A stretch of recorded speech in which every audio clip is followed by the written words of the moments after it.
Hello, everybody. Pepper says hello. She's chewing up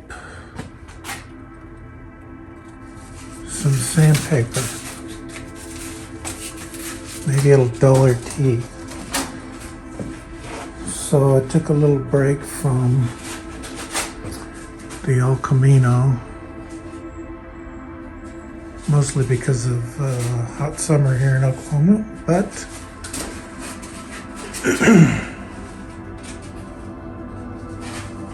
got this boat gas tank that I bought to use in my little Volvo P1800S, and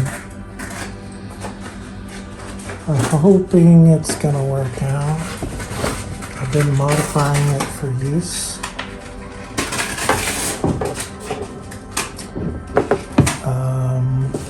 Came with this gauge that just has a float and a little window indicator, manual, mechanical deal here, and then of course the filler. But I needed a hole for a sending unit, so I cut this hole and I bought this sending unit.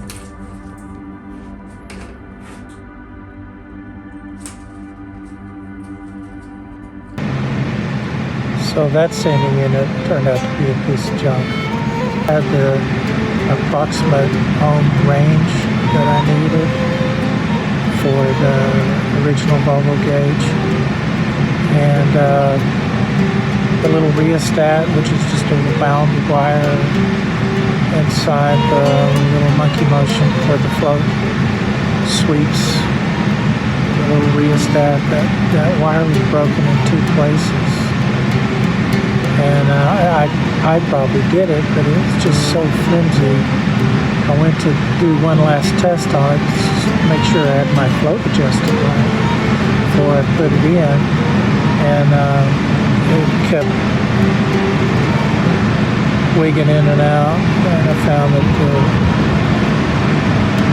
strands were broken inside the rheostat. So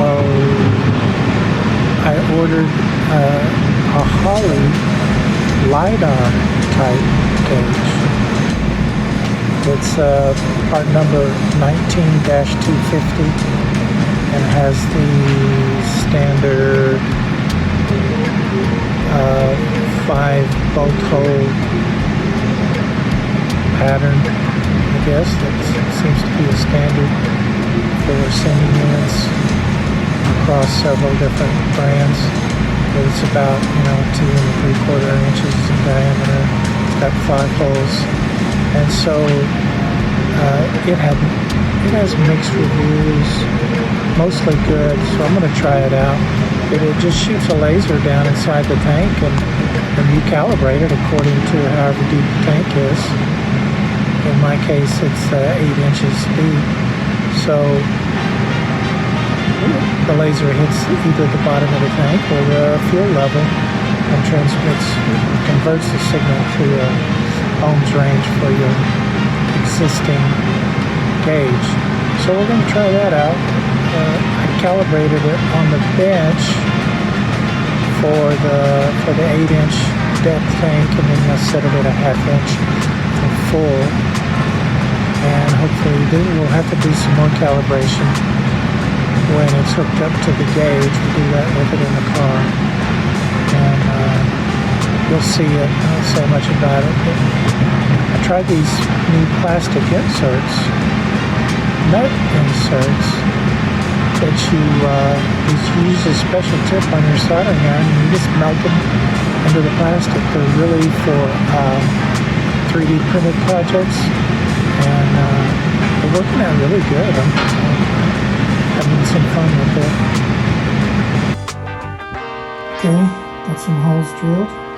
The 1-inch hole with the first one bit. And then I drilled some 3/16 holes, which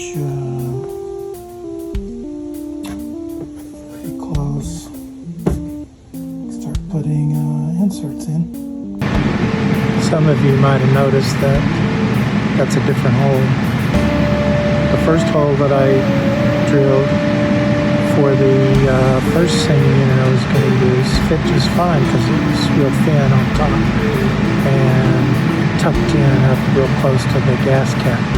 Well, this new Holley LiDAR sending unit is about 5/8 of an inch thick, and there was no way it was going to go there. Even if I trimmed the gas cap window, it still just interfered with the turning of the gas cap, or it just wouldn't work. So I had to make a blanking plate for that hole and drill another hole for the Holley sending unit.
This fuel pump hanger out of stainless steel TIG welding rod, and I just wrapped it around the inlet and then bent it to the curve that I needed and wrapped it around the fuel pump down near the sock, and I set it so the sock will pick up at the back center so it won't be starved for fuel on acceleration.